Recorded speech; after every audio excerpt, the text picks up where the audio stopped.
ஸ்டாண்டர்டுங்க. என்னமா கவிதை எழுதினான் தெரியுமா? ஆனா எதுலயோ சிக்கிக்கிட்டு இருந்தான். அவனை நான் விடுதலை செய்தேன். அவன் மிகப்பெரிய மனிதனாக மிக உன்னதமான நிலைக்கு வந்தான். நான் அவனை சொல்கிறேன், 9th ஸ்டாண்டர்ட்ல ஒரு பையன் இப்படி எழுத முடியுமா? கிளாஸ் எடுத்துட்டு இருந்தா, இதோ நீங்கள் எல்லோரும் என்னை கவனித்துக் கொண்டிருக்கிறீர்கள், அப்படி கவனிச்சுட்டு இருக்கணும் எல்லாரும் எனக்கு கிளாஸ்ல. இது வரைக்கும் இதோ 17 ஆண்டுகள் ஒரு பிள்ளையும் என் கிளாஸ்ல ஃபெயில் ஆனது கிடையாது. விட்டதில்லை, விடமாட்டோம், பிடிச்சிருவோம். ஒரே மாதிரிலாம் பாடம் எடுக்க மாட்டோம். அதுக்கு ரெமிடியல் கிளாஸ் பேர் வேற வச்சிருக்காங்க. ஒரே மாதிரி கிளாஸ் எடுக்கிறதுக்கு பேர் இல்ல ரெமிடியல் கிளாஸ்.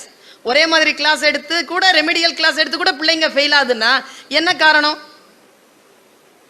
மெத்தடாலஜியை மாத்தலன்னு அர்த்தம். அவன் பாஸ் ஆறதா இருந்தா காலையிலேயே பாஸ் ஆயிருப்பானே உங்களுடைய முதல் கிளாஸ்லயே. You to change your methodology. நான் சேஞ்ச் பண்ணி கொண்டு போறேன். என்னோட கிளாஸ்ல இப்படி ஃபர்ஸ்ட் நான் ஸ்கூல் டீச்சர் தான். போய் உட்காந்து இருக்கும் போது ஒரு பையன் இப்படி ஏதோ குனிஞ்சு எழுதிட்டே இருந்தான். டேய் என்னடா அதுன்னு கேட்டேன். எழுந்திருச்சு நிக்கிறான், 6 அடிக்கு இருக்கிறான். பயமாயிடுச்சு, மிரட்டி கேட்டுட்டேன். உள்ள குருன்னு நடங்குது. என்னமோ சொன்னானா, புதுசு, ஃபர்ஸ்ட் கிளாஸ். எழுந்திருச்சு நிக்கிறான், உக்காருன சத்தமா உக்காந்துட்டான். மறுபடியும் குடு குடு குடு குடுன்னு என்ன எழுதிட்டு இருந்தான். என்னடா எழுதுறேன்னு எழுந்திருச்சு, நீ கிளாஸ் எடுக்கிறீங்க என்னன்னு கேட்டானா அப்படிங்கிறான். எனக்கு கோவம் வந்துச்சுன்னா, இது பாருங்க, கீழே இறங்கினா சும்மா சாதாரணமா படித்துறையில விளையாடிட்டு இருக்கிற யானை மாதிரி நான். யார் வேணாலும் வரலாம், பேசலாம், என்ன வேணாலும் செய்யலாம். மேடையிலலாம் வந்து நின்றுட்டேன், கிளாஸ் ரூம்லலாம் வந்து நின்றுட்டேன்னா போர்க்களத்தில் இருக்கிற யானை, கிட்ட வர முடியாது. படைச்ச ஆண்டவனே இருந்தாலும் எக்ஸ்கியூஸ் மீன்ட்டு வெளியில நிற்கணும். இந்த college head of the institution, head of the டிபார்ட்மெண்ட்லாம் சறுக்குன்னு உள்ளலாம் உட்காந்துட முடியாது, வர விட மாட்டோம். நெருப்பு மாதிரி இருப்பேன் நான். ஏன்னா என்னுடைய வித்யாவின் மீது, என்னுடைய கர்வத்தின் மீது, என்னுடைய நாலேஜ், என்னுடைய கமிட்மெண்ட் மீது எனக்கு அவ்வளவு நம்பிக்கையும் மரியாதையும். விடுறதில்ல நானு. அவன் எழுந்திருச்சு அப்படி, நான் உங்களை கேட்டேனா அப்படின்னு நான் சுருன்னு கோவம் வந்துச்சு பாரு. ஃபர்ஸ்ட் டே எதுக்கு அவனை பாதிக்க வைப்பானேன்னு சொல்லிட்டு உட்கார வச்சுட்டேன். உட்கார மறுபடியும் குடு குடு குடு குடுன்னு பாரு. பக்கத்துல இருக்கிறவன் கேன்னு சிரிக்கிறான். இப்போ உன் வேலை உன்னை மட்டும் பாதிச்சா பரவாயில்ல, பக்கத்துல இருக்கிற குழந்தைய பாதிச்சா விட மாட்டேன்.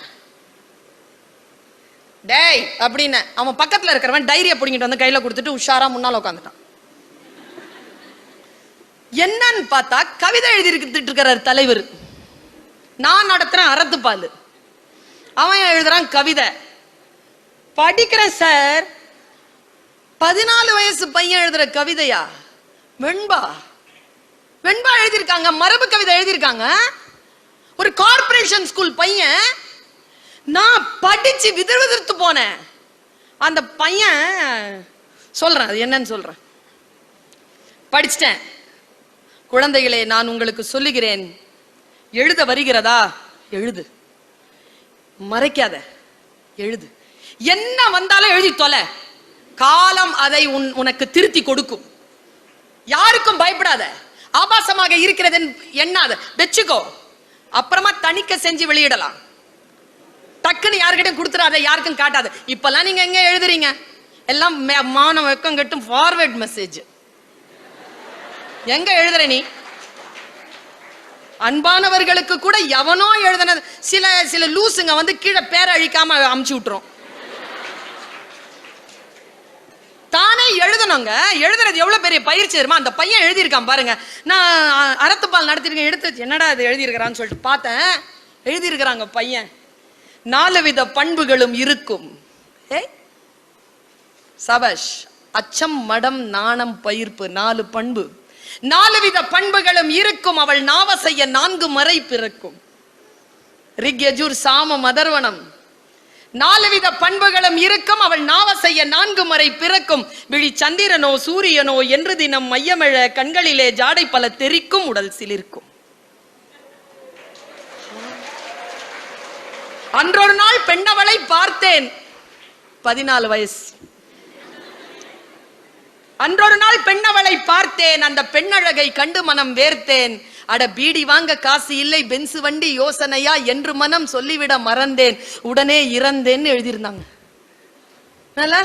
ஏய் வாடா, வெளில வாடா, வா வெளில வா, வெளில வான்னு. நீ நம்ம ஜாதிகார பயலா இருக்க.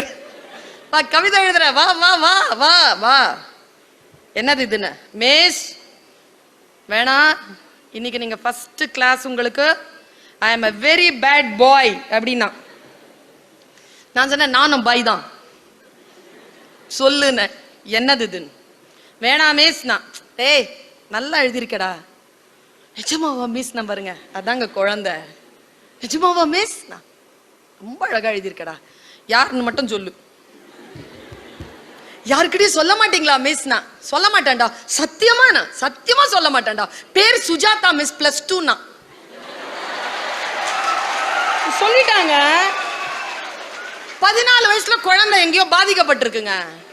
அப்புறமா அவன் சொல்றான், நானும் சுஜாதாவும் ஒரே கிளாஸ் தான் மிஸ், நான் தான் மிஸ் 9th இருக்கிறேன், அவன் போயிட்டான் மிஸ் +2க்குங்கிறான். உனக்கு இப்ப புரியுதா? இப்ப புரியுதா? ஒரு விஷயம் தெரிஞ்சுக்கோ, அந்த சுரேஷுடைய வாழ்க்கையிலிருந்து நான் கற்றுக்கொண்ட ஒரு விஷயம், பர்வீன் சுல்தானாவுக்கு நிறைய ஃபேன்ஸ் குழந்தைகளே, ஃப்ரெண்ட்ஸே கிடையாது எனக்கு. எனக்கு எல்லாம் இந்த பக்கம் 5, இந்த பக்கம் 4, மொத்தம் 10 டெவில்ஸ். நாங்க பின்னால கிளாஸ்ல தான் உட்காருவோம், கிளாஸ்ல பின்னால உட்காருவோம். நான் எழுந்திரிச்சா சிரிக்கோங்க, எல்லாம் உட்காந்தா சிரிக்கோங்க, எது கொடுத்தாலும் சாப்பிடுங்க, அவங்க எது கொடுத்தாலும் நான் சாப்பிடுவேன். என் புர்கால இருந்து, என்னுடைய ட்ரெஸ், என்னுடைய பேக்ல இருந்து, என்னுடைய பேனா பென்சில் இருந்து எல்லாம் அதுங்க தான் காவிட்டு வரும். எனக்கு செருப்பு கூட எடுத்து இப்படி வச்சுக்கோம் ஜெயலட்சுமி. என்னுடைய செருப்பை கூட இப்படி மார்பிள் அணைச்சிட்டு தான் வரும். நான் வந்து ஸ்போர்ட்ஸ்க்கு போனேன்னா எனக்கு எல்லாம் ஃப்ரெண்ட்ஸ் தான், ஃபேன்ஸ் தான். ரகசியம் என்ன தெரியுமா? +2ல நான் மட்டும் தான் பாஸ் ஆனேன், மற்றதெல்லாம் ஃபெயிலு. ரகசியம் என்ன தெரியுமா? யாருக்குமே ஃபேனா இருக்காத. ஃபேனா இருந்தா ஃபெயில் ஆயிருவேன், அவ்வளவுதான்.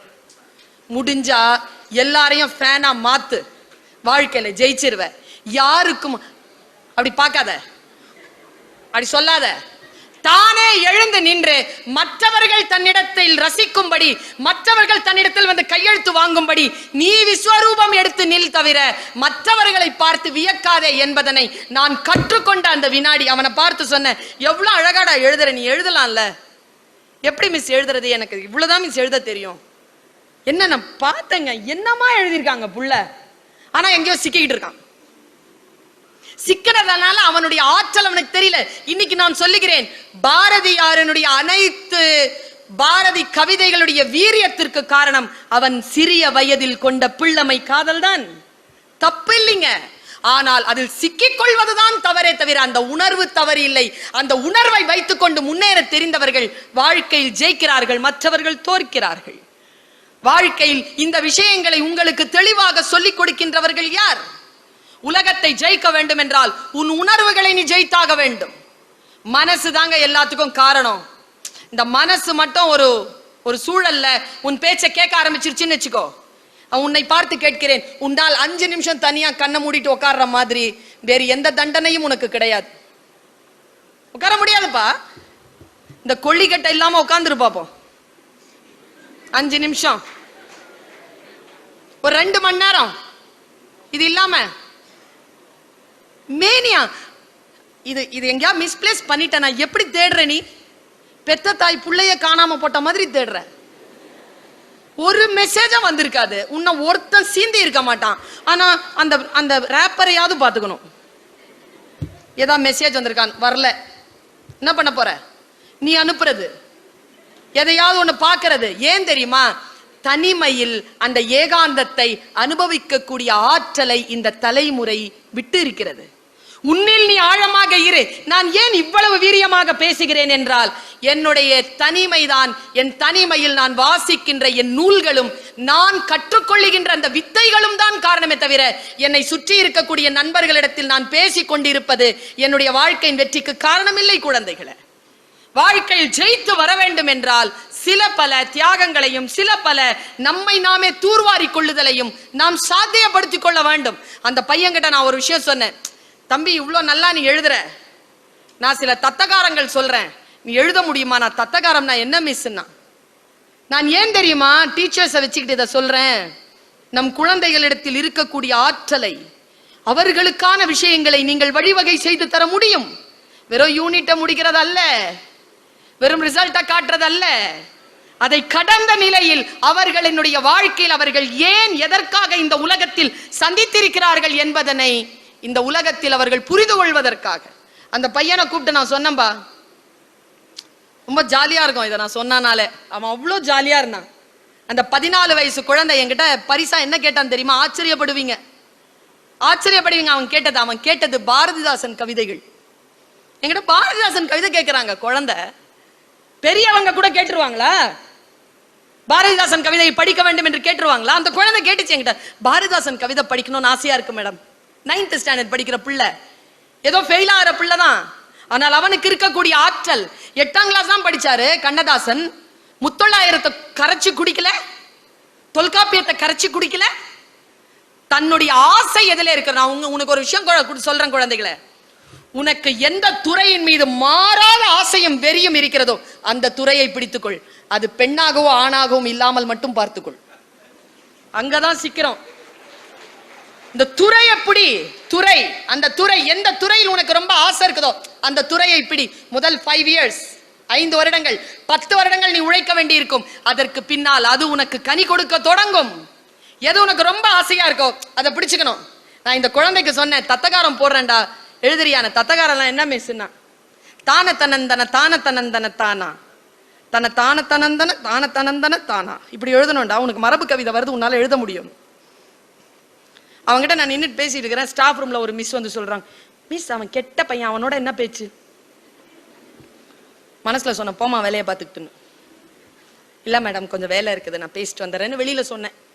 நல்லா ஞாபகம் வச்சுக்கோங்க, யாரையாவது டிஸ்டர்ப் பண்ணா அவங்க இப்படிதான் பேசுவோம். உள்ளொன்று வைத்து புறம் ஒன்று பேசுவார். போயிட்டாங்க. அந்த பையனை சொன்னேன், எழுதுறியாடா? எப்படி எழுதுறதுன்னு தெரியல மிஸ். அவன் டேஸ்ட்டுக்கு சொல்லணுமே, நம்ம டேஸ்ட்டுக்கு சொன்னா அவன் வரலையே இன்னும். அவ வானத்து நிலாவை வளைச்சி போட்டு வச்சிருக்கா போட்டு, அவ வானத்து நிலாவை வளைச்சி போட்டு வச்சிருக்கா போட்டு, அத அத்தா மனச தொட்டு. சூப்பர் மிஸ்னா. இப்ப எழுதுவியா? எழுதுற மிஸ்னா. அடுத்த வாட்டி எழுதிட்டு வந்தான் பாருங்க. என்ன சொல்லு? அது சொல்லியிருக்கேன் நிறைய இடத்துல. என்ன எழுதுறான் பாருங்க. அப்ப காவிரி ப்ராப்ளம் இப்போ இல்ல, தொடங்கின ஒரு 2-3 வருஷம். கண்ணுக்குள் இருக்கு காவேரி போல காத்திருக்கும் பொண்ணே, பக்கம் ஓடிவாடி என் கண்ணே, நான் காத்து காத்து நின்னு மனசு வாடி போச்சு எங்கி, என்னை வாட்டுவதேனோ பாங்கி. எப்போ நல்லா இருக்குடான்னு. அடுத்த ஸ்டான்ஸா, பெய்யும் மழையில மின்னல போல முகத்தை நீயும் காட்டி, என் உசுர கொஞ்சம் வாட்டி, நான் செத்து செத்து பிழைக்க நீயும் போகிறியே நில்லு, என்னை கொல்லுவதேனோ சொல்லு. ஏய் சூப்பர்டான. நீ ஓடக்கரையில வளைஞ்சு நெளிஞ்சு நடக்கம் அழக பார்த்து, இந்த அன்னசில் இருக்குது வேத்து, வழி போகும்போது நின்னு முகத்தை நீயும் கொஞ்சம் காட்டு, இந்த உசுரை இன்னும் வாட்டு. நீ வையற போதில வளைஞ்சி நெளிஞ்சு கோலம் போட்டு பழக, அத்தான் ரசிக்க அந்த அழக, உன் கொலுசு சத்தம் குலுங்க குலுங்க ஏங்குதடி நெஞ்சு, வஞ்சி நீயும் வந்து கொஞ்சு, என் மாம வீட்டு மயில நீயும் மாறி போகலாமா, என் மாம வீட்டு மயில நீயும் மாறி போகலாமா, என்னை வாட்டி வதக்கலாமா, நான் கொஞ்சம் கொஞ்சம் வஞ்சி நீயும் மிஞ்சி போகலாமா, மனசை போட்டு மிதிக்கலாமா. முடிச்சிட்டான். மிஸ் நல்லா இருக்கா மிஸ்? நான் சொன்னேன், மிதிக்கலாமான்னு முடிச்சிருக்கடா, நல்லா இல்லடான்னு. இன்னும் முடியல கவிதை, முடிச்சுட்டா தரேன். பாரதிதாசன் மிஸ் தரேன், வாங்கிட்டேன் தரேன். அடுத்த நாள் எழுதிட்டு வந்தாங்க. என்ன பாருங்க சொல்லு, நீ காலு மேல கால போட்டு அலைஞ்ச தண்ணி மேல, அவன் உலகமே தண்ணிங்க. கவிஞர்கள் ஆசிரியர்களே, நாம் எல்லோரும் ஒரு பீடத்தில் உட்கார்ந்து இருக்கிறோம், அவர்கள் சிம்மாசனத்தில் உட்கார்ந்து இருக்கிறார்கள். நமக்கு முன்னால் மாணவர்களாக வந்திருப்பது என்பது விதி. அதனால் அவர்கள் தாழ்ந்தவர்கள் இல்லை, அவர்கள் உயர்ந்தவர்கள். வாழ்க்கை அவர்களை காட்டும், அவர்கள் யார் என்பதனை காட்டும். குழந்தைகளை, நான் சொல்லுவதை கவனப்படுத்திக் கொள். உன்னிடத்தில் எந்த ஆற்றல் இருந்தாலும் அந்த ஆற்றலை விட்டு விடாதே, அதை கையகப்படுத்திக் கொள், அதை பிடித்துக்கொள். நீ அந்த உலகத்தில் அந்த விஷயத்தில் நீ தலைமை கொண்டு வருவாய். ஒரு 5 ஆண்டுகள் 6 ஆண்டுகள் அதற்கு கொடு. அவன் கடைசியா முடிச்சுட்டு வந்தான். நீ காலு மேல கால போட்டு அலைஞ்ச தண்ணி மேல இந்த மனசு பதிஞ்சதால, நான் ஓட்ட போட்ட ஓடம் போல ஆடு ரேண்டி சாலம், நம்ம கூடுவது எந்த காலம். அவனுக்கு பாரதிதாசன் புத்தகத்தை பரிசு தந்தேன். புளிய மரத்தின் கதை என்கின்ற சுந்தராம் சாமியின் புத்தகத்தை பரிசு தந்தேன். நான் ஏன் இதை உங்களுக்கு நினைவுபடுத்துகிறேன் என்றால், ஏன் உங்களுக்கு இதை சொல்லுகிறேன் என்றால், எதில் உனக்கு ஆசையாக இருக்கிறதோ அதை நீ பிடித்துக்கொள். அப்பொழுதுதான் நீ ஜெயிக்க முடியும்.